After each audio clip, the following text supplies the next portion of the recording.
Alright friends, now we will check whether an array list contains a specific element or not. To do this, we use the contains method in Java programming. So it helps us find if a value is inside the list or not. So we will see that. So I have integer array list. I added my elements. So I want to check. For example, I delete this. And then inside the println, I give numbers and then I use contains method. So I want to check. For example, 66 is in my list or not. It contains 66. So let's run my code. If I run it, you see true returns and true appears on the screen.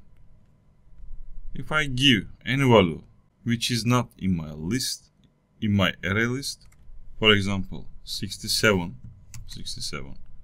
I run my code again, you see false return and false appears on the screen.